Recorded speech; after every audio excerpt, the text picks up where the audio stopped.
আসসালামু আলাইকুম ভিউয়ার্স। তো দেখুন আজকে আমি বাড়িতে কত সুন্দরভাবে স্পাইরাল পটেটো বানিয়েছি। চলুন রেসিপিটা দেখে নেওয়া যাক। আমি প্রথমে এখানে কিছু আলু ছোট ছোট ধুয়ে নিয়ে তারপরে কাঠির মধ্যে দিয়ে ঢুকিয়ে ছুরি দিয়ে এভাবে ঘুরিয়ে ঘুরিয়ে পাতলাভাবে কেটে নেব। দেখুন আমি যেভাবে করছি আপনারা ঠিক সেভাবেই করবেন। এটা করা খুবই সহজ। ছুরি দিয়ে আপনারা এভাবে চারিপাশে গোল গোলভাবে ঘুরিয়ে নেবেন, তাহলেই সুন্দরভাবে এটা কাটা হয়ে যাবে। আমার কাছে যেহেতু কোনো মেশিন নেই, তাই আমি মেশিন ছাড়াই এটা ছুরির সাহায্যে ভালোভাবে করে নেব।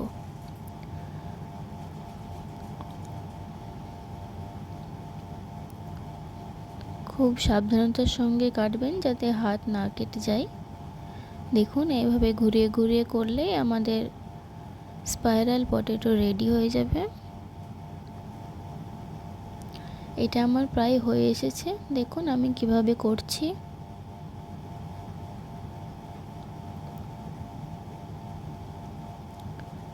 এই একই পদ্ধতিতে আমি বাকি আলুগুলো এইভাবেই কেটে নেব। এটা কাটা হয়ে গেলে আমি আস্তে আস্তে দেখুন নিচের দিকে এভাবে আলুটাকে টানবো, যাতে স্পেস থাকে। দেখুন এইভাবে আস্তে আস্তে টানতে হবে যাতে ছেড়ে না যায়। খুব সাবধানতার সঙ্গে টানতে হবে।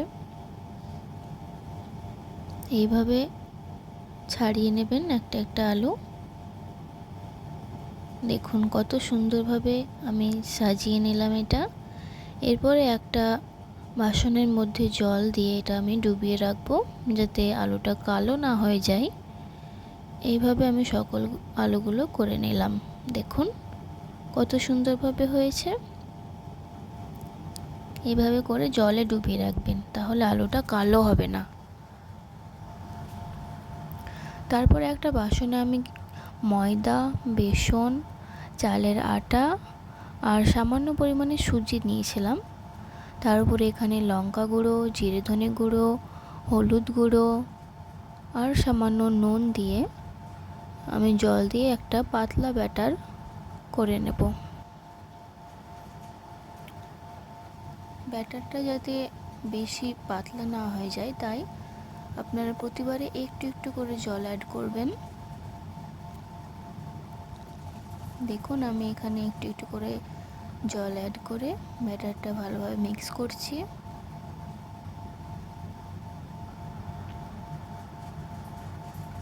ব্যাটারটা যেন খুব গাঢ় না হয়, আবার খুব পাতলাও না হয়। ঠিক আপনারা এরকম কনসিস্টেন্সি আনবেন। দেখুন ঠিক এরকম।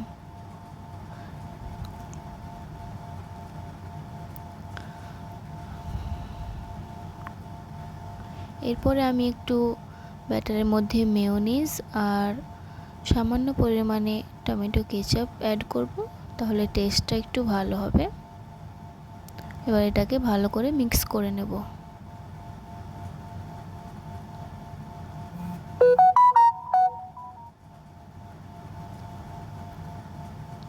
এরপরে একটা আলু নিয়ে এভাবে চামচের সাহায্যে আপনারা ব্যাটারটা পুরো আলুর গায়ে লাগিয়ে নেবেন।